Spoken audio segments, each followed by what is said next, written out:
আমরা বিশেষ করে আমাদের এখানে আমাদের ফাতেমা আক্তার লাকি, আপনার কি নাম?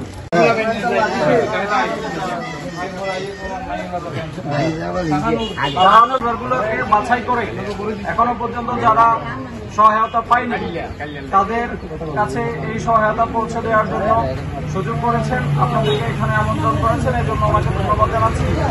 আসলে আমি আপনাদের এখানে ওনার ডাকে সাড়া দিয়েছি, আমার সেই রকম কোনো সামর্থ্য নেই যে আপনাদেরকে আহামরি কিছু করার, শুধু এসেছি যে আমাদের এই দুর্যোগ প্রবল যে সময়, এই সময়ে আপনাদের সাথে একটু দেখা করতে এসেছি, আমরা আপনাদের সাথে সহমর্মিতা প্রকাশ করতে এসেছি, পাশাপাশি আপনাদের জন্য কিছু শুকনো খাওয়ার এবং কিছু নববর্ষ আপনাদের হাতে তুলে দিই।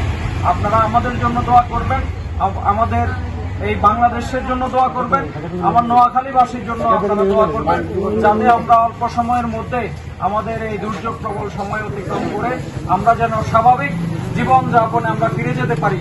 আল্লাহ রাব্বুল আলামিনের দরবারে আমরা সেই কামনাই করছি। সবাইকে ধন্যবাদ। আসসালামু আলাইকুম।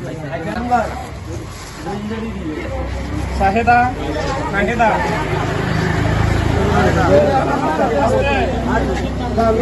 সুরমা অর্জুন তলা সুরমা সুরমাকে না নাম লেখা নাই, নাম লেখা না না না সুরমা শান্তা শান্তা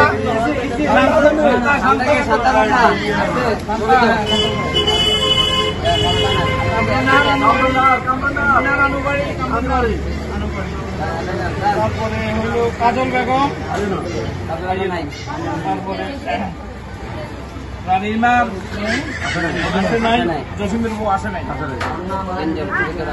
এরপরে আসেন বিপ্লব খানাবাড়ি, বিপ্লব খানা আয়সা ভুল করে, এরপরে আয়েশা আক্তার, আয়েশা আক্তার স্বামী কামরুল না আব্দুল সোমান, হ্যাঁ গেছেনি, আবুল বাসন উত্তর শাহপুর, আবুল বাসার,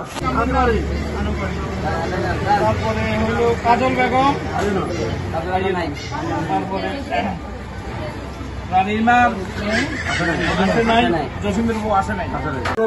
প্রতিদিন আমরা 30 জন করে এখানে খাদ্য সহায়তার ব্যবস্থা করেছি।